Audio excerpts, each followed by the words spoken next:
You're listening to the Back Home Network, presented by Homefield Apparel.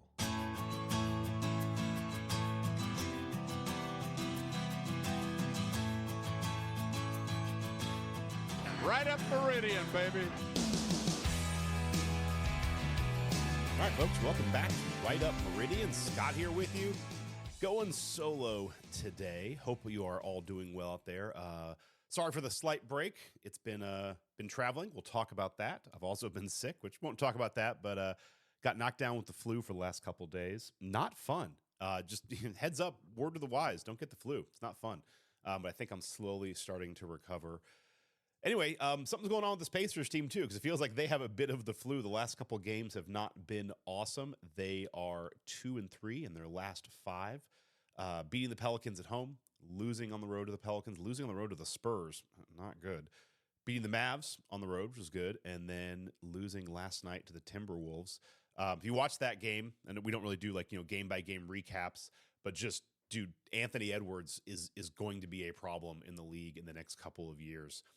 It's one of those things where, growing up in the 80s and the 90s, I am definitely a Jordan guy. Just, I'm not a fan as what he did to the Pacers year after year, but understood the amazing player that Jordan was. So, in the Jordan-LeBron debate, I'm always going to be on the Jordan side. But I thought it was funny how, you'd always have, Baby Jordan, and, who's the next Jordan? And, really, Kobe kind of took that mantle. And I don't want to start saying that, Anthony Edwards has Jordan in him, but he's got some Jordan in him. I mean, he's got killer. And that end of the game, man, he popped a 3, drove, stopped, hit a 2, hit his hit one of the 2 free throws, then just exploded for that block, which was an unbelievably athletic, just an insane block. That kid's good. He is single-handedly leading that Timberwolves team. They are going to be good. The only thing that's going to hurt them is they have massive contract problems, and the Gobert Cat thing they've got to figure out. But that dude is legit, and I've been keeping an eye on him on some of the league pass. If you've not seen Anthony Edwards before, that was your first exposure to it. That's who that guy is, and he is very good. But it kind of highlighted that game. There's a bit of something going on with this Pacers team that doesn't look quite like they did in the run up to the in-season tournament, or the run they had after they kind of got after they had their in-season tournament swoon and they went on another run. They've been a little bit choppy ever since, and the last 5 games just has not looked good. Like that loss at San Antonio was rough, because that's a bad team you got to beat. It's okay to lose the Pelicans on a back-to-back game basis where you're playing them twice in a row, but they just got blown out. I was actually at that New Orleans game. We'll talk about that here in a second. But, I don't know. I don't know what the issue is, but, we'll have Dustin on here in a week or two, and we'll get Tony back on with us next week, and we'll see if we can kind of figure this out. Maybe the ship starts to get righted. But, what's interesting, when you look at the stats in the last 5 games, if you look at the offensive rating, the number 1 offensive rated player is Ben Shepherd. He's only played 3 of the games. Of players who've played 5 games and kind of play a lot, or at least, a decent amount, TJ McConnell is our highest rated player. And if you watch the games, you see it. He's been unbelievably effective. Obi Toppin is second. You got to keep going down the list. You got Jalen Smith, Miles Turner. You keep going down. Tyrese Halliburton is 12th in offensive rating, ahead of Pascal Siakam, and only other also ahead of Nembhard and Kendall Brown. So, Tyrese's offense is starting to fall off a little bit. When you look at the usage rate, Miles Turner is number 1 on the team, 25% usage rate. Tyrese Halliburton is down to 7th. So his usage is down a little bit. And you see it in the games. Like that game last night against the Timberwolves, a couple times Tyrese kind of comes up and doing the dribble shimmy stuff, and he's going to try and get the two-step back 3, and he ends up turning it over. And it does feel like teams are starting to figure out his moves, and he's now got to come up with the next round of counter moves, which is all part of growing and evolving as a star. I think he'll be able to do it. I'd like to see him drive more. I think Tyrese is very effective when he drives and goes to the basket. He either finds guys he can pass to, or he's a great finisher. So I'd like to see more of that, maybe less of him kind of dancing around and trying to get threes, and maybe more finding ways to get him threes in the motion of the offense, not where it feels like he has to create it. But it does feel like the offense is kind of getting a little bit more stuck, and it's probably teams figuring out things to do. But as you look at it, we're always looking at the standings here and where we're looking at for their playoff prediction. Well, I'll go to this. So if we go to dunks and threes, they have a really cool playoff probability predictor. And right now, it's starting to narrow for the Pacers. We only have a 6% shot at the 5 seed, a 15% shot at the 6 seed, 26% for the 7, and 39.9. So basically 40% for the 8. So we're kind of starting to get narrowed into the 7 and 8, but really focusing on the 8 seed. And it's not good. We had talked a couple podcasts ago how about there was kind of a team with the Magic, the Heat, the Sixers, and the Pacers. I put the Sixers in there because I thought they would fall, which they have. The Magic have kind of broken apart. The Magic are now 37 and 26. They are 3 games ahead of the Pacers in the standings. The next game for the Pacers is at Orlando, and I was thinking about it before I recorded this, but I will say now, it does kind of feel like that's a game where if you want to try and keep pace with some of these teams in the groups that are in the 4, 5, 6 range, this is when you got to win. It feels like if we lose at Orlando, that'll put us 4 games back.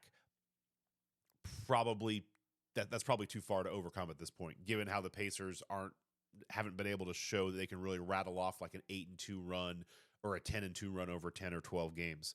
So I'm not even sure the Pacers can catch them, even if they win. But it feels like if you want to kind of keep with that group, if you want to, I just don't think you're going to reel the Magic back in. But if you want any kind of shot at it, you've got to win that game. As you look at the rest of the standings, both the Heat and the Sixers are 35 and 27. The Pacers are now 35 and 29. So, 2 games back in the loss column. The Sixers are starting to fall off a cliff. I think there's a world where you could probably catch them, but I'm just not sure the Pacers have enough, consistency with the way that they play for them to be able to get back up into that 5-6 seed range. I would love to see it. And as you look at the schedule, it's definitely possible. I mean, you have a road trip where you're playing the Magic and the Thunder, but you come home, you have the Bulls, the Nets, and the Cavs. The Cavs are good, but you've beaten the Cavs before. The Bulls, the Nets, those are games you got to win. Like, this is where, that loss to the Spurs, 117 to 105, you can't do that. Like, the Spurs are a bad team. You now have games, looking at the rest of the schedule, and it's starting to narrow. Obviously, you have games against the Bulls, the Nets, at the Pistons, at the Bulls, back-to-back against the Nets, home and away, and then a game against the Hawks. All those games are against teams that are not in playoff contention. I guess the Hawks are in the play-in game. But all those games against like the Nets and the Pistons, you just got to win. And even the Bulls. The Bulls are in the 9 seed, but you got to start winning those games. And you can't lose to the Bulls, and especially if they lose at Orlando and they lose at Oklahoma City, which is very possible. Those are both 2 really good teams. I think the Magic, as Dustin Dopirak has said, is a horrible matchup for us. So, if we lose the next 2, you come home, it's like you're playing the Bulls. You got to win that game. You've got to beat the Bulls. You got to beat the Nets. You probably got to beat the Cavs. You got to start winning all of these home games because, you are only, as you look at it, we're trying to look up. How can we move up? We are 2 games behind the Sixers and the Heat. We are 3 games behind the Knicks. The Bulls are only 3 games behind us. If they win 1 and we lose 2, they're 2 games behind us. And if we lose that game to the Bulls at home, they're 1 game behind us. And if we drop to the 9 seed, things suddenly get very, very, very interesting. So that's where I see it. Something with this team. But this is also kind of the doldrums right after the All-Star break. But it's just, from a higher level view, it is frustrating because it does feel like that there was a real opportunity to grab one of the protected seeds, the 5 or the 6 line this year. And it just feels like partially because of some inconsistency, it just hasn't happened. So, we'll see. We'll dig more into this as we get along. We'll start kind of looking at, what would be the ideal playoff scenario opponent matchups, but there's still a big jumble of teams, and it's still a little bit too early to be doing that. I will quickly hit on, I don't know if you saw it, but there was a report of, Buddy Hield talking about how, the lineups and how they were being moved around really affected his decision to wanting to ask for a trade and, partially the contract. And I would parse some of that out to be like, I think, Buddy wants to be starting. Buddy wasn't starting.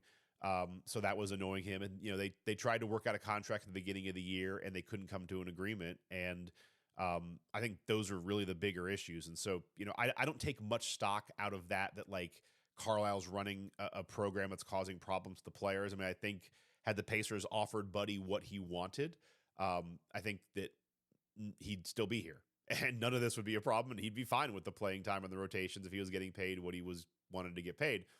I think, as I've said many times before, the trouble isn't, it has honestly nothing to do with Buddy Hield. It's a problem with a player like Buddy Hield. And what I mean by that is a player like Buddy Hield is somebody who provides a lot to a team and he's like the fourth or fifth best player on a high-level playoff team.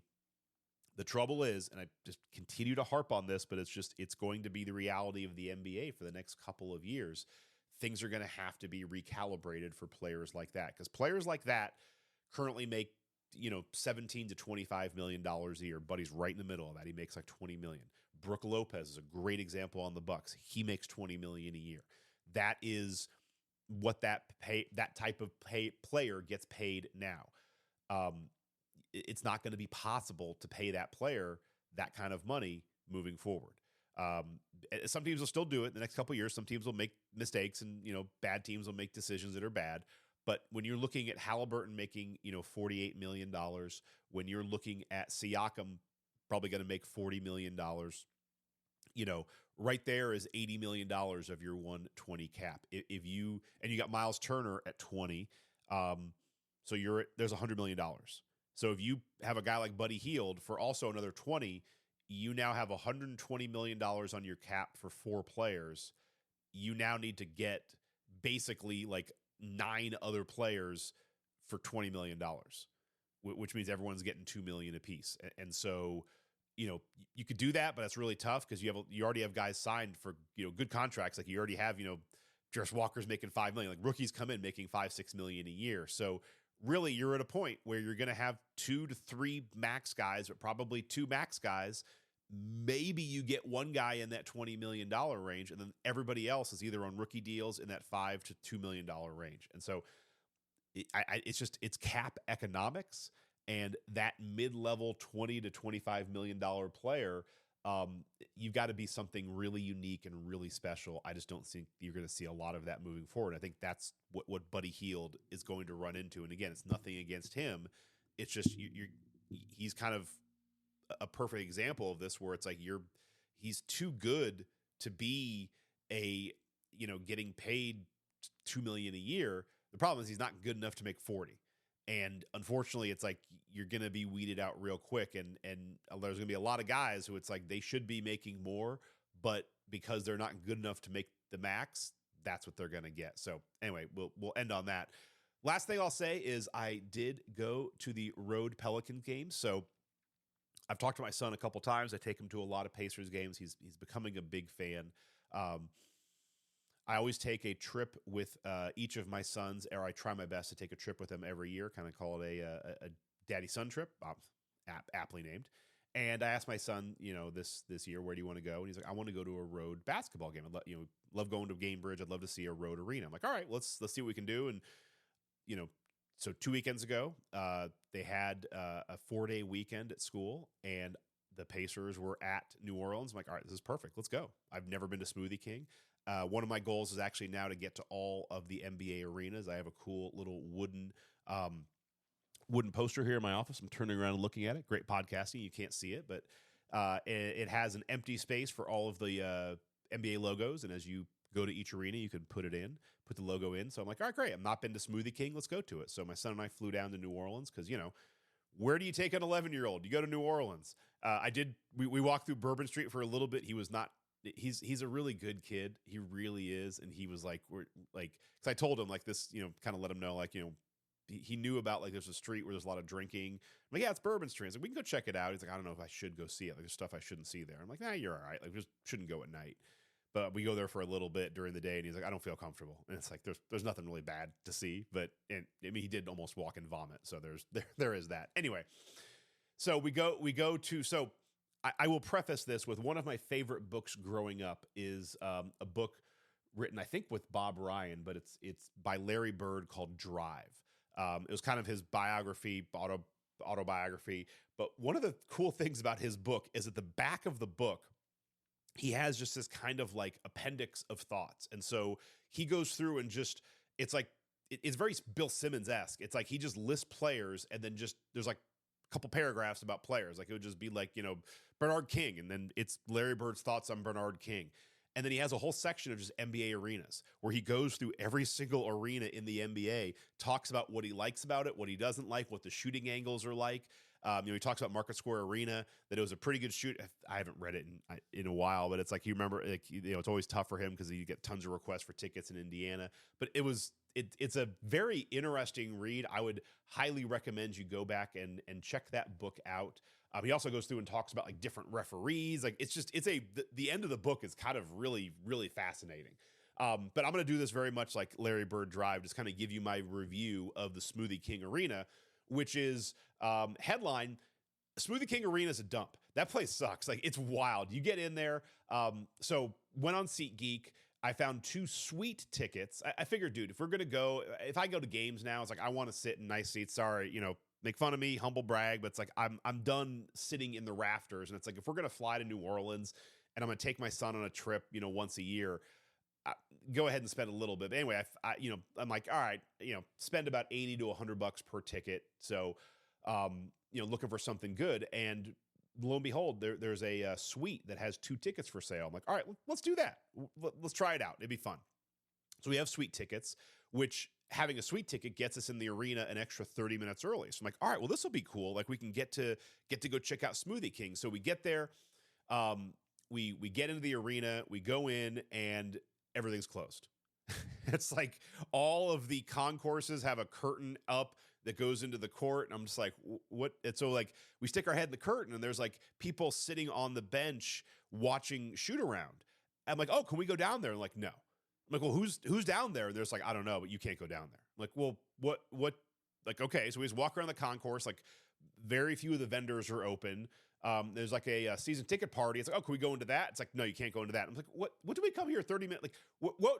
Now, it's very possible we took like the wrong entrance.